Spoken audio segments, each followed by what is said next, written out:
Most of the startup founders that I have coached or consulted in now, they have given me a dazed look whenever I have asked them, how much funding do you think you need?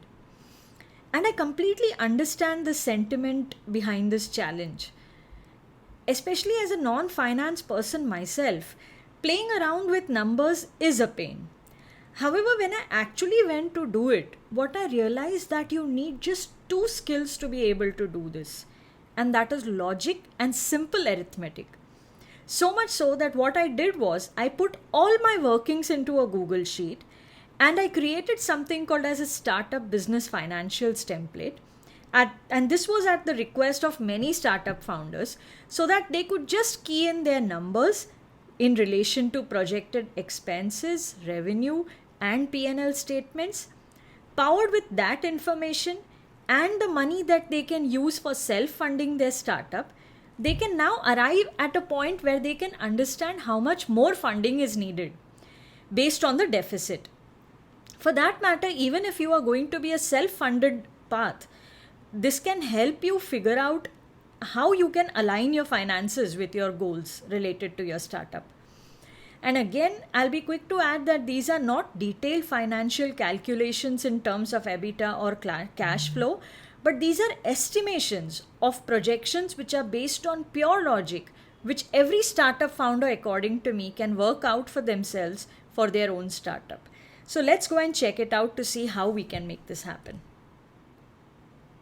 Here is a very simple way of planning the financials for your startup. Now, this, like I already said, is not a core finance template which has cash flow and EBITDA and other calculations. But what this has is a basic logic to arrive at a figure that what kind of funds you are going to need and how can you manage your expenses, either decrease your expenses, increase your revenue, so that you can arrive at a PnL which is positive, at least down the line, if not in the first few years.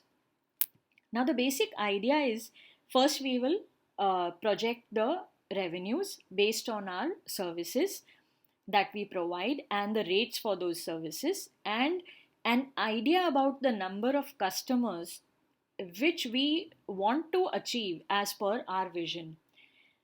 The employee salaries, digital marketing, and the tools and licenses will be three main costs that you will incur when you're thinking about the expenses. We will arrive at an expenses summary, and there will be a very simple way in which we will also calculate the per head expense for an employee in terms of infrastructure, rent, electricity, and so on and so forth. So, there will be a very simple formula that we will apply here. Now, first, talking about the revenue projections, what we are doing here is we are listing down our products first, our products or services, as the case may be. Then we decide the rate for each of those products or services.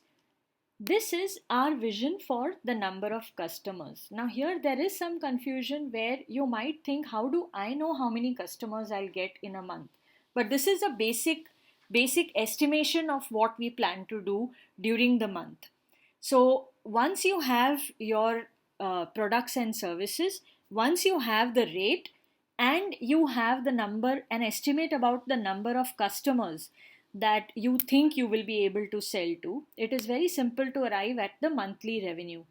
Based on monthly revenue, you can arrive at yearly revenue, and this is the number of customers in the year. And what you have done here is that this gives you an idea that how much percent of revenue will be coming from what product or service. So, this can help you plan your marketing in a way that when you know that 51% of my revenue is going to come from product 2, then I should put all my force and do marketing for product 2 as well as I can, because the maximum revenue is going to come from here. And what I have done below is bifurcated this across each month, because when you start off, probably you will get only 5% of the revenue of the entire year. And then as you go ahead, you will as your product starts getting more and more mature, as your marketing starts getting more and more mature, your revenue will exponentially increase. So that is why initially, if I look at it in a way that I will only get 5% of the yearly revenue in the first month, then I need to know that, okay, for product 1 I need to get at least 60 customers so that I can get this kind of revenue for product 1. And for each kind of product, here somewhere I am getting a very bifurcated target for each product, that the number of users that I need for each kind of product or service, so that I can arrive at the target sales for that month. Now here you can change any cell except the cells which have formulae in it. So what will happen is that, suppose I decide that I will be able to achieve more revenue if I can work hard on product 1 and make 200 sales of the product. In that case, all the figures will change, and your targets for each month will also start increasing. So that is how you have to plan your projected revenue to ensure that you get maximum revenue at the end of the month, and thus satisfy your targets for the year. Now, if we talk about expenses, like I said, there are three main things that we look here. Employee salaries are simple and straightforward. You have to decide who all will be there in your team and what kind of salaries. Generally, you can look at them for month, for then considering that, say, you have two members in your management team or two software development people, so what will be the total monthly salary that you have to shell out for them, and based on that you calculate the total yearly salary. Tools and licenses, whatever online tools that you will need, there will be a monthly cost and a yearly cost for each kind of online tool that you will need. There are tools that you need, your development team which creates an app, they will need it for the development purposes, and the marketing team will need marketing tools so that they can do automation and other activities which are associated with marketing. Now, the main guzzler of expenses is digital marketing, so that has to be planned very carefully. Now, here I have applied just two logics. One is, the total number of customers based on the revenue that you had planned. Now, once you know the total customers, there is an industry wide lead to customer conversion ratio. So, if I know that I need 200 customers and generally the lead to customer conversion ratio is 2%, that means I need 10,000 leads, because only when I get 10,000 leads, I expect 200 customers to come out of those leads. So this gives me an estimation of the number of leads. When I say leads, it could be a customer's email ID or a phone number, so that you can call him, email him, or convince him in many other ways that he should be buying your product. So if there are 10,000 such email IDs and or phone numbers, out of that there will be only 200 which will buy. Now these are industry standard ratios. Based on your industry it may vary, so if you do a little bit of research, you can arrive at a figure for the lead to customer conversion ratio. Now, there will be email and expenses, which at a basic cost, say we consider 1,000 rupees. So email expenses will be 2,000. Now what we are saying is that out of these 200 customers, I have the confidence that I can do content marketing and I can get 80% out of these 200 as organic.